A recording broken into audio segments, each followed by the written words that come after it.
दोस्तों, सच्चे हृदय से कमेंट बॉक्स में लिखे जय माता दी। माता रानी आपके सभी कष्टों को समाप्त करे, आपकी झोली खुशियों से सदैव भरी रहे। दोस्तों, नवरात्रि का महापर्व 9 देवी अर्थात 9 कन्याओं को समर्पित है। कन्या पूजन करने से हमारी समस्त पीड़ा दूर होती है, दुख दर्द दूर होते हैं, हर कष्ट दूर होते हैं, गृह क्लेश हमारे जीवन से हमेशा के लिए दूर हो जाते हैं।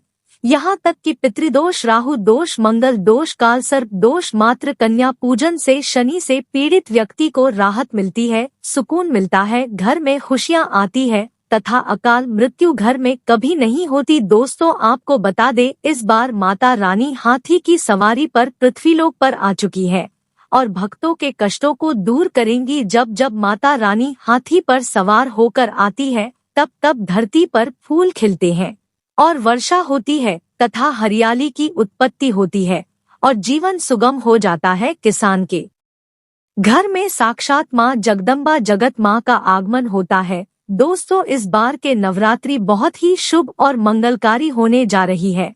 इस बार शारदीय नवरात्रि 15 अक्टूबर दिन रविवार को शुरू होकर और इसका समापन 23 अक्टूबर दिन सोमवार को होगा। ऐसे में 24 अक्टूबर दिन मंगलवार को ही दुर्गा विसर्जन होगा। जो लोग माता रानी की स्थापना करते हैं, मूर्ति स्थापना करते हैं, वह लोग 24 अक्टूबर दिन मंगलवार को विसर्जन करेंगे। दोस्तों, नवरात्र की अष्टमी और नवमी तिथि पर कन्या पूजन का विधान है। इस बार महाअष्टमी तिथि 22 अक्टूबर 2023 यानी कि इस दिन रविवार है और नवमी तिथि 23 अक्टूबर 2023 दिन सोमवार को है। ऐसे में आप अष्टमी और नवमी को इन दोनों तिथियां में कन्या पूजन अवश्य ही करें। कन्याओं को भोजन अवश्य खिलाएं। शास्त्रों में 9 दिनों के नवरात्रि को बहुत ही शुभ और मंगलकारी माना जाता है और वहीं 8 दिनों के नवरात्रि को अच्छा नहीं माना जाता है।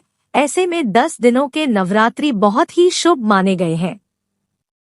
शास्त्रों के अनुसार नवरात्रि के दिनों में माता रानी का पूजन करने से, कन्या पूजन करने से माँ अभय वरदान प्रदान करती है। कुंडली में जो कष्ट होते हैं उन्हें ठीक कर देती है। श्रीधर की तरह ही सच्चे हृदय वाले व्यक्ति के सभी कष्टों का निवारण माँ शीघ्र ही करती है। माँ की उपासना से विनम्रता का विकास होता है, सभी कष्ट, दरिद्रता, दुख, कष्ट नष्ट हो जाते हैं।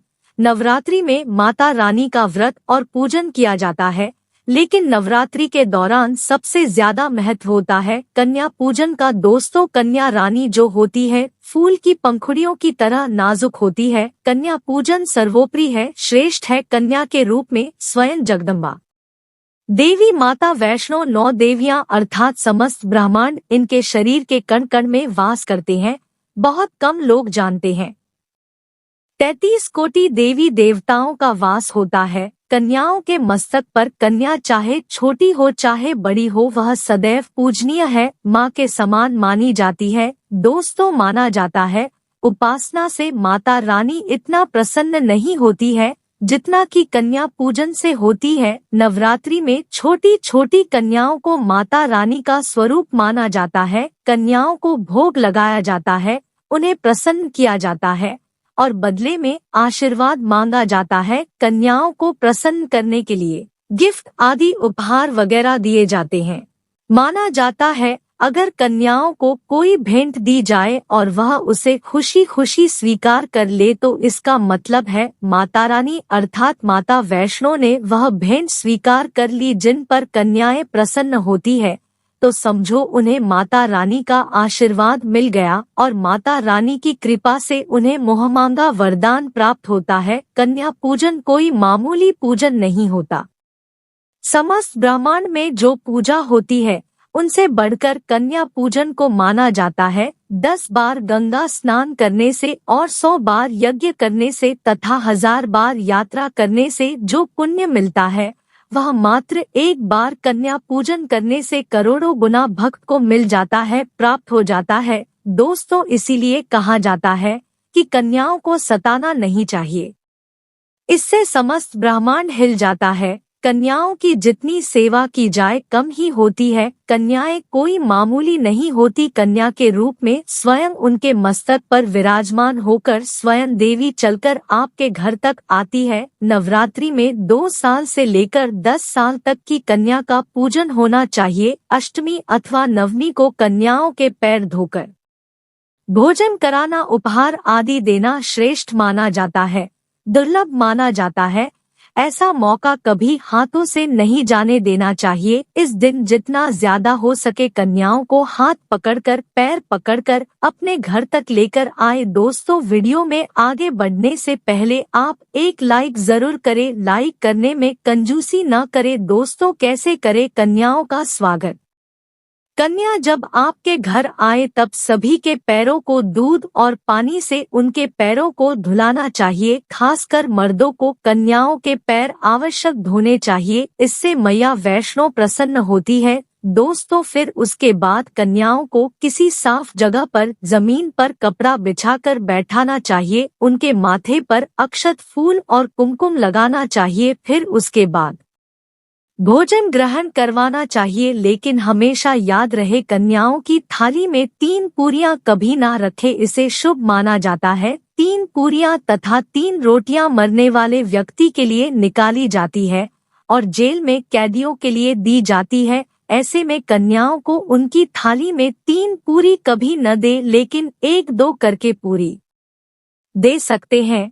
इससे 3 संख्या बढ़ जाती है और दोष भी नहीं लगता। दोस्तों, कन्याओं को खाना खिलाने के बाद अंतिम में कन्याओं के सर पर लाल चुनरी ओढ़ाना चाहिए और भोजन में आपको खीर, पूरी, हलवा, चना तथा आलू की सब्जी, छोले वगैरह की सब्जी खिलानी चाहिए। पनीर आदि भी खिलाया जा सकता है। वैसे माता रानी का प्रिय भोजन खीर, हलवा, पूरी और छोले है, लेकिन भूल से भी लहसुन और प्याज का इस्तेमाल कभी ना करे, अन्यथा अनर्थ हो जाएगा। अक्सर कई लोग कन्याओं को कुरकुरे का पैकेट, चिप्स वगैरह का पैकेट खोलते हैं, जो कि घोर अनर्थ माना जाता है, क्योंकि इसमें लहसुन, प्याज का इस्तेमाल होता है, जिसके कारण आपका व्रत खंडित हो सकता है, माँ दुर्गा क्रोधित हो सकती है। जहां आपने 9 दिनों तक लहसुन प्याज का परहेज किया, लेकिन आपकी एक गलती पूरे व्रत को खंडित कर सकती है। इतना भी नादान नहीं बनना चाहिए कि माता रानी रुष्ट हो जाएगी और कन्याओं को भी अशुद्ध होना पड़े। कन्याओं को डब्बा बंद कोई भी ऐसी चीज न खिलाएं जिसमें लहसुन प्याज होता है। कई चीजें ऐसी होती है मार्केट में जिसके अंदर लहसुन प्याज का इस्तेमाल होता है, ऐसा आप कभी मत करना। दोस्तों, कई लोग कन्या पूजन में खाना घर पर नहीं बनाते और मार्केट से रेडीमेड लाकर ही खिलाते हैं तथा दही जलेबी खिलाते हैं, जो कि शुभ नहीं माना जाता है। दोस्तों, ऐसा खाना खिलाते हैं जिनके घर में मान लीजिए कोई दुर्घटना आदि हो गई है या घर में कोई बीमार है या कोई मुसीबत है, तब वह ऐसा करते हैं। लेकिन अगर आप वहाँ हैं, आपको कोई पीड़ा नहीं है, तो ऐसा भूलकर भी नहीं करना चाहिए। माता रानी दही जलेबी नहीं, आपके हाथों का बना भोजन खाना चाहती है, आपका प्यार चाहती है। फिर चाहे आप घर में एक ही पूरी क्यों ना बनाए माता के लिए, पर आप स्वयं ही अपने हाथों से माता रानी को भोजन खिलाएं। देखिए, भले ही आप दही जलेबी खिला सकते हैं, परंतु माता को घर का बना हुआ शुद्ध भोजन ही अति प्रिय है। खासकर नवरात्रों के दौरान घर में पक्का खाना अवश्य बनाना चाहिए। माता रानी बहुत प्रसन्न होती है। घर का बना पक्का खाना ही कन्याओं को खिलाना चाहिए। हमेशा याद रखें, कन्याओं को प्लास्टिक के बने दोने में खाना नहीं खिलाना चाहिए। ऐसे बर्तन पूजा पाठ के लिए शुभ नहीं अशुभ होते हैं, क्योंकि प्लास्टिक के ज्यादातर बर्तन जो होते हैं जानवरों की हड्डियों द्वारा बनाए जाते हैं, इसीलिए ऐसा पाप मत करना। कन्याओं को हमेशा स्टील के बर्तन या पत्तों से बने बर्तनों में ही भोजन कराना चाहिए। बहुत ही शुभ माना गया है। अगर पेड़ के पत्ते में भोजन कराते हैं तो माता अभय वरदान प्रदान करती है। दोस्तों, एक और बात हम आपको बताने वाले हैं कि यदि नवरात्रों के समाप्त होने के बाद यदि बीच में कन्या पूजन में शुक्रवार का दिन पड़ जाए तो कन्याओं को कोई भी खट्टी चीज नहीं खिलाना चाहिए, क्योंकि शुक्रवार का दिन माता संतोषी को समर्पित होता है और माता संतोषी नवरात्रों के दिनों में सक्रिय अवस्था में होती है, यानी वो भी 9 देवियों के साथ में आपके घर में आती है। इसीलिए कन्याओं को भूल कर भी शुक्रवार का दिन अगर पड़ जाए तो खट्टी चीज घर में नहीं बनाना चाहिए और कन्याओं को भी खट्टी चीज नहीं खिलाना चाहिए, घोर पाप लगेगा। तो दोस्तों, आज की वीडियो आपको कैसी लगी कमेंट में जरूर बताएं। साथ ही जय माता दी लिखना ना भूलें।